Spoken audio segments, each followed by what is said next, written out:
Imagine a man standing alone on a crowded street, his face a mask of quiet disdain as laughter erupts around him from strangers sharing a joke. He doesn't join in. Instead, he quickens his pace, muttering under his breath about the futility of it, all the noise, the superficial chatter, the endless parade of human folly. This isn't just a bad day, it's a worldview, a deep-seated conviction that people, in all their messy glory, are simply not worth the effort. If you've ever felt a flicker of that isolation, or known someone who embodies "eat a brother," a friend, a colleague who keeps the world at arm's length, you're not alone. Today, we're diving into the psychology of a man who hates people, exploring the tangled roots of misanthropy and what it reveals about the human condition. Misanthropy, that profound distrust or outright contempt for humanity, isn't a modern invention. It's as old as philosophy itself, echoing through the works of thinkers like Arthur Schopenhauer, who once quipped that almost all our sorrows spring out of our relations with other people. But why focus on men? In a world quick to label women's relational struggles as emotional or hormonal, men's aversion to social bonds often flies under the radar, dismissed as gruff independence or toxic masculinity. Yet, statistics paint a stark picture. Men are far more likely to report chronic loneliness, with a 2023 study from the American Psychological Association revealing that 45% of men under 30 feel isolated most days, compared to 32% of women.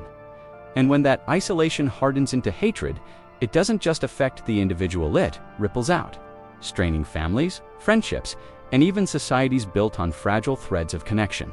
So, why does this matter to you, watching this video right now? Because understanding the man who hates people isn't about judgment, it's about empathy. It could be you on a tough day, wrestling with burnout from endless small talk, or it might be the quiet guy at work whose sarcasm masks a deeper wound.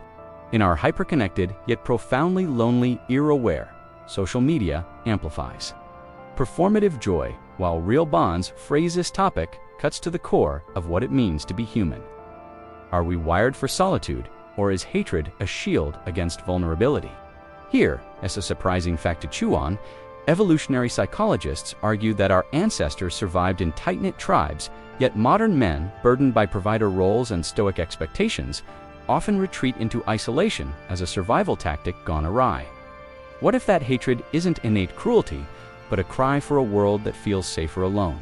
As we unpack this, we'll journey through the psychological undercurrents, from attachment wounds to cognitive biases and philosophical lenses that frame humanity as both our greatest strength and Achilles' heel. We'll meet real and fictional men who've embodied this struggle. From the reclusive billionaire Howard Hughes to the brooding anti-hero in your favorite novel, by the end, I hope you'll not only grasp why a man might turn against his own kind, but also reflect on your own social armor. Is there a part of you that whispers, "People are exhausting"? Stick around. This isn't just analysis a mirror. Let's begin. To understand the psychology of a man who hates people, we must start at the foundation, the human need for connection and the pain when it is thwarted. At its heart, misanthropy in men often stems from disrupted attachment styles, a concept pioneered by Bowlby in the mid-20th century. Attachment theory posits that our earliest bonds with caregivers shape how we navigate relationships lifelong. For many men, raised in environments where emotional expression was equated with weakness. Boys don't cry, as the adage goes, the secure attachment gives way to avoidant or anxious patterns. The avoidant man, in particular, learns to self-soothe, viewing others as unreliable burdens. Picture a boy whose father, absent or harshly critical, teaches him that vulnerability invites rejection. By adulthood, this evolves into a worldview where people aren't just untrustworthy, they're actively contemptible. Their needs a drain on his hard-won independence. This isn't mere theory, it's borne out in clinical data.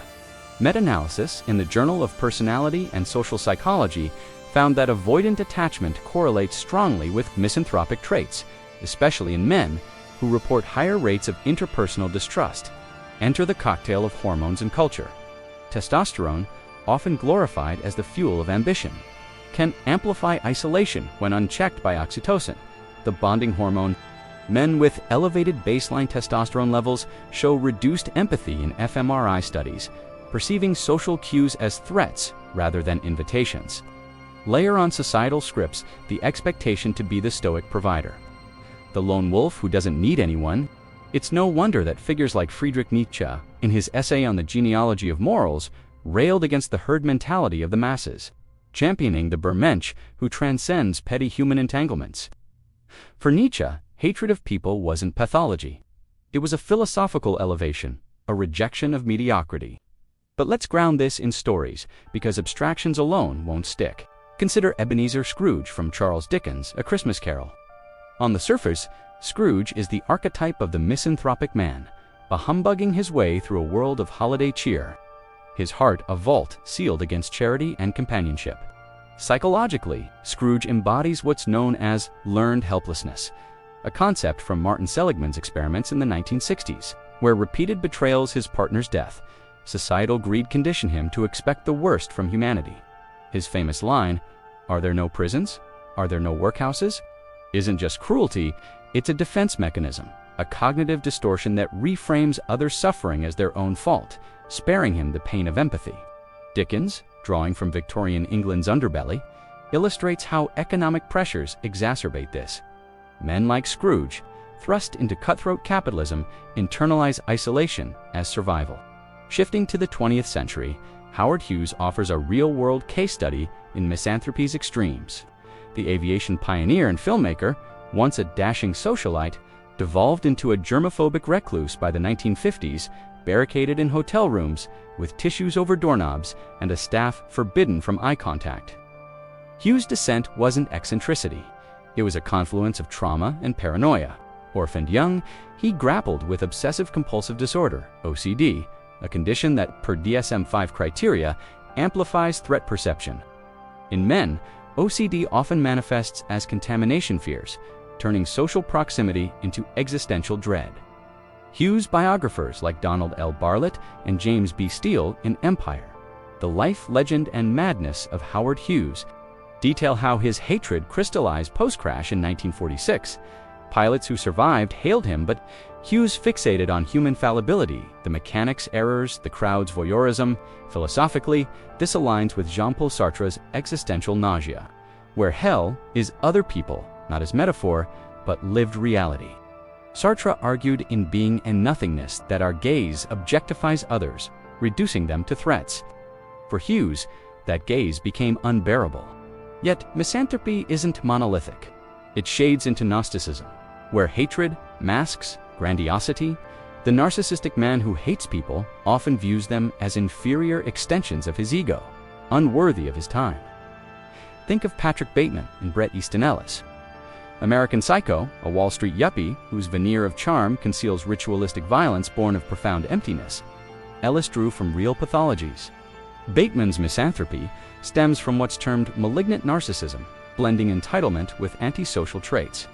A 2021 study in personality disorders, theory, research, and treatment links this to childhood neglect, where boys learn to devalue others to inflate self-worth.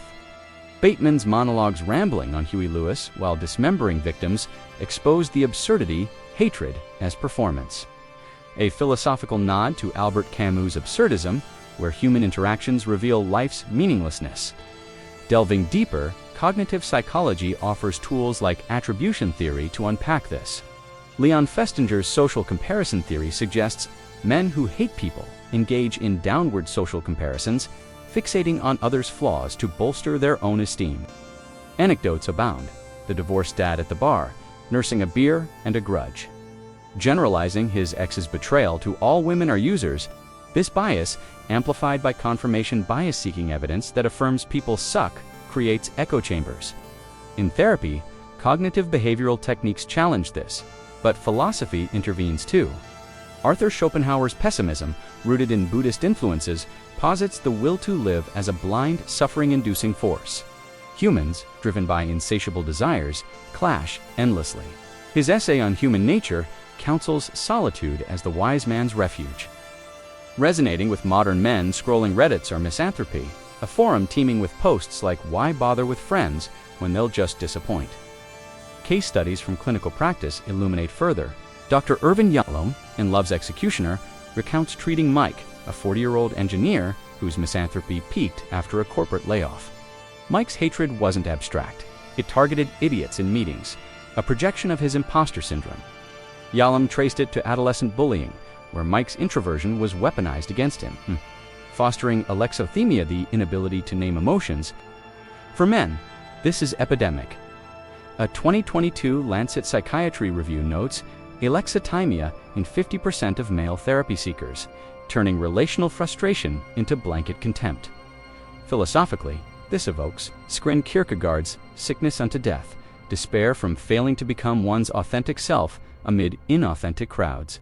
Transitioning to evolutionary angles, David Buss' work in The Evolution of Desire argues misanthropy as an adaptive mismatch. Ancestral men guarded resources jealously. Today, that vigilance misfires in cubicles, breeding resentment. Examples: the incel subculture, where online forums morph personal rejection into collective hatred, blending psychology with digital pathology. A 2020 study in evolutionary psychological science found incel rhetoric echoes misanthropic traits, with 70% of posters scoring high on dark triad inventories: narcissism, Machiavellianism, psychopathy. Throughout history, literature brims with these figures. Melville's Bartleby, the scrivener, who prefers not to, embodying passive-aggressive withdrawal, or Conrad's Kurtz in Heart of Darkness, whose jungle isolation unleashes primal contempt. Each illustrates a thread. Trauma begets avoidance. Avoidance hatred, hatred a self-fulfilling prophecy. Yet, glimmers of hope emerge: Scrooge's redemption via ghostly intervention, hinting at neuroplasticity's power. As we move to analysis, consider, if hatred is learned, can it be unlearned? The science says yes, but the philosophy warns of humanity's inherent flaws. Having traced the psychological scaffolding of the man who hates people from attachment, fractures to evolutionary hangovers, we now probe deeper. What are the ripple effects, and how do they challenge our assumptions? At its core, this misanthropy isn't benign solitude. It's a societal grenade with implications for mental health epidemics and fractured communities. Consider the public health crisis. The World Health Organization's 2024 report links chronic social disconnection in men to a 29% spike in suicide rates, framing hatred as a precursor to despair.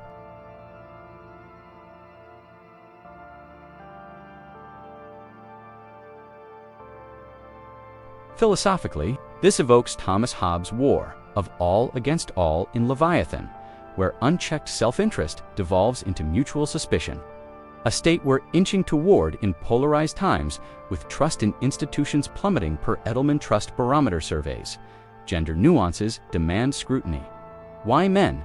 Feminist critiques, like those in Bell Hooks' The Will to Change, argue patriarchal conditioning cripples emotional literacy, turning vulnerability into venom. Men, socialized to suppress feelings, externalize pain as misanthropy, unlike women who might seek communal support. A 2023 Gender and Society study corroborates men exhibit 40% higher misanthropic scores on the misanthropy scale, tied to rigid masculinity norms. Yet, this isn't deterministic. Intersectionality complicates it. For men of color, systemic racism amplifies distrust. James Baldwin's essays in Notes of a Native Son dissect how white America's gaze fosters a hatred that's both self and other-directed, a survival calculus born of betrayal. Debates rage within the field: nature versus nurture. Twin studies in behavior genetics suggest 30 to 40% heritability for antisocial traits, but environment tips the scale. Abusive homes forge misanthropes faster than genes alone. Critics like Steven Pinker counter in The Better Angels of Our Nature that humanity's arc bends toward empathy. Dismissing misanthropy as outdated pessimism,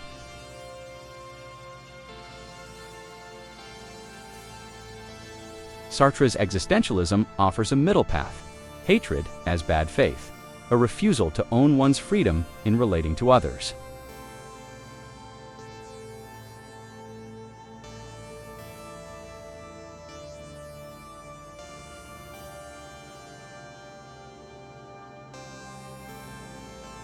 Efficacy varies. A 2021 JAMA psychiatry trial found CBT reduces misanthropic ideation by 25% in men, but only if they confront gender shame. Reflect personally, how does this apply? If you're a man watching, Probe your own armadillos scrolling past friend requests stem from true disdain or fear of rejection. For women, or non-binary viewers, consider the men in your life. Their hatred might mask pleas for connection, not rebukes. Broader implications: in an AI era where virtual interactions supplant flesh and blood ones, misanthropy could surge. Sherry Turkle's Alone Together warns of this. As algorithms curate echo chambers reinforcing contempt,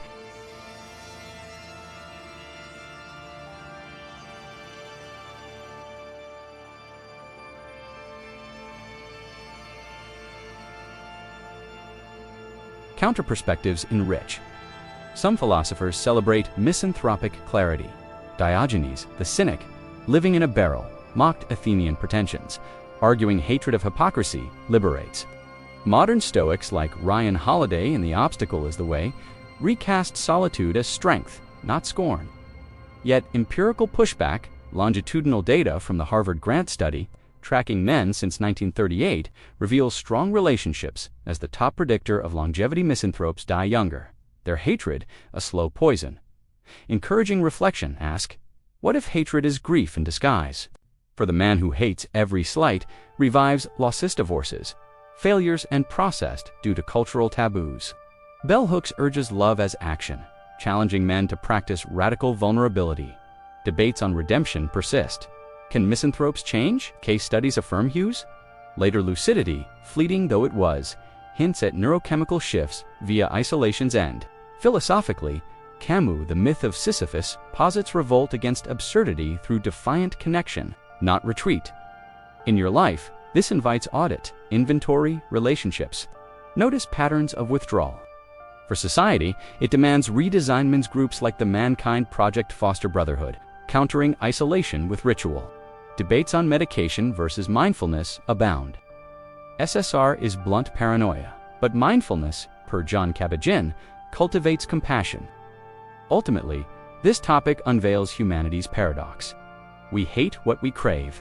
Reflect. In your quiet moments, is contempt a fortress or a cage? The path out begins with one honest conversation. As we wrap this exploration of the man who hates people, let us distill the essence. Misanthropy isn't a character flaw, but a tapestry woven from attachment scars, cultural chains, and philosophical reckonings. A shield forged in pain, yet brittle under scrutiny. We've seen how avoidant bonds and cognitive traps, like attribution bias, turn relational wounds into blanket contempt, echoed in lives from Scrooge's miserly chill to Hughes' paranoid bunkers. Philosophers like Schopenhauer validate the darkness, while psychologists like Bowlby chart paths to light through rewired connections. Key takeaway: hatred thrives in silence. Understanding it tours, or another's ignites empathy, the antidote to isolation's epidemic. This matters profoundly because, in a world of facades, acknowledging our shared fragility builds bridges.